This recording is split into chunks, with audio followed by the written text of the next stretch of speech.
Most people watching have probably heard something about Druski and Odell Beckham Jr. getting caught up in some pretty serious accusations. Back in March, their names popped up in this lawsuit claiming they were part of a sexual assault with Diddy back in 2018. Pretty shocking stuff. But here's something most folks don't know. This lawsuit wasn't new. Pro football player and a comedian, two celebrities now named in this ongoing litigation against Sean Diddy Combs. Now, Ashley Parham, she accused Combs in October of gang raping her. This is back in 2018. A woman named Ashley Parham actually filed it back in October 2023, but she only added Druski and Beckham's names to it recently. There's way more to this story than what's making headlines. Let's break down what's really going on. The original allegations. So rewind to 2023, that's when Parham first went after Diddy with this lawsuit. Her story goes that she met one of Diddy's friends at a bar back in 2018. This guy was trying to show off, FaceTiming Diddy to flex his connections. During this call, Parham says she joked about Diddy being involved in Tupac's murder. According to her, Diddy overheard this, got mad, and told her she'd pay for saying that. Now this is where it gets weird. About a month later, she still goes to this guy's house in Orinda, California, supposedly to help him with some medical stuff. Orinda's just a small town near San Francisco. She claims when she got back from driving around with him, suddenly Diddy was there with some other guys. In her original lawsuit, these other men were just called John Does. It wasn't until this March that she dropped Druski and Beckham's names. Her accusations are pretty graphic. She says Diddy threatened her with a knife and sexually assaulted her, even using a TV remote as a weapon.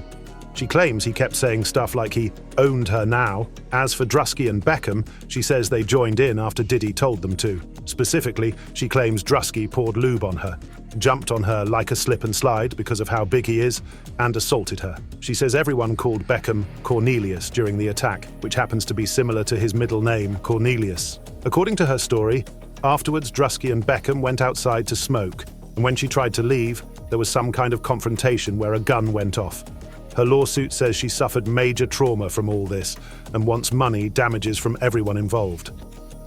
The denials and police investigation.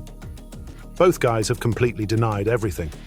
Druski put out a statement saying, "This allegation is a fabricated lie. I wasn't a public figure in 2018. I was broke living with my mum without any connections to the entertainment industry at the time of this allegation, so the inclusion of my name is truly outlandish." He also said his heart breaks for real victims, but he's sure evidence will show this is false. This defense makes sense because Druski wasn't even famous in 2018. His comedy didn't start blowing up until around 2019. Before that, nobody really knew who he was, which makes his supposed connection to Diddy pretty questionable. Beckham responded to Druski's post saying, "Boy, I'll tell her what.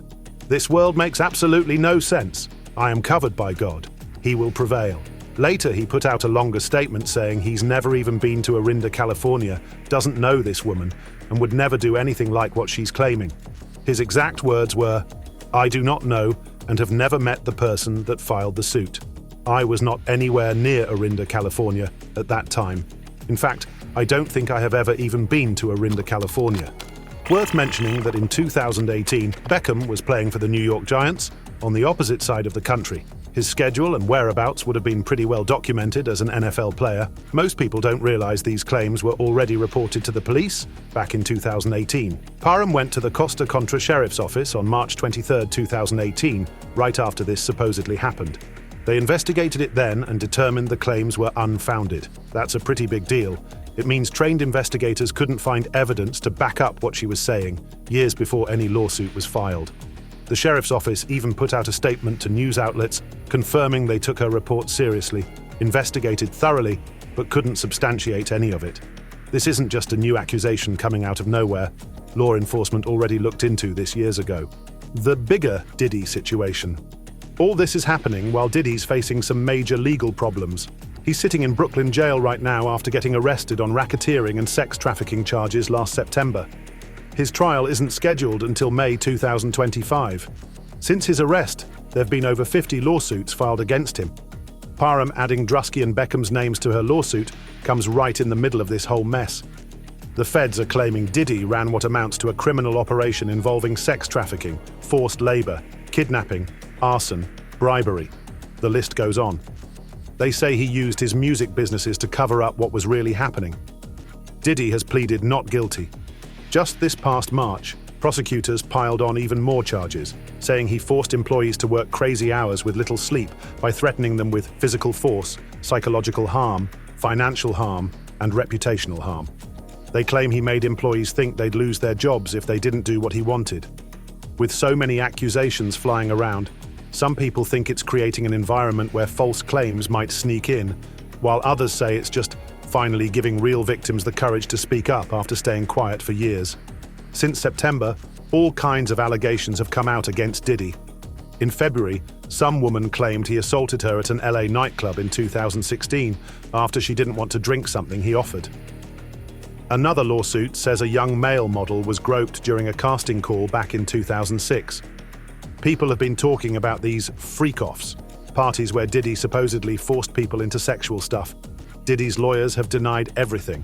About Parham specifically, they said, "No sane person reading this complaint could credit this story. Mr. Combs was nowhere near Orinda, California on the day Ms. Parham claims she was assaulted there." They're basically saying she made it all up to cash in on Diddy's current legal troubles. Analyzing the credibility. Looking at this case objectively, some things definitely make the allegations seem questionable. Beyond the police already finding them unfounded, there's the fact that Druski wasn't even famous in 2018. He was just some regular guy living with his mom. Beckham says he's never been to Orinda. Diddy threatened her over FaceTime. Why would she go to his friend's house a month later? And why wait years to specifically name Druski and Beckham? Some of the details just sound off. The whole description of Druski using her as a slip and slide seems like a strange detail to include in a serious allegation. While sexual assault allegations always deserve serious consideration, certain parts of her story raise eyebrows. On the flip side, some things might make her seem more credible. She filed her lawsuit before the big wave of allegations against Diddy hit, not after. She reported it to police right away in 2018. And she's using her real name, not hiding behind anonymity like some accusers do. Important to understand, this is a civil lawsuit, not criminal charges. That means the standard of proof is lower.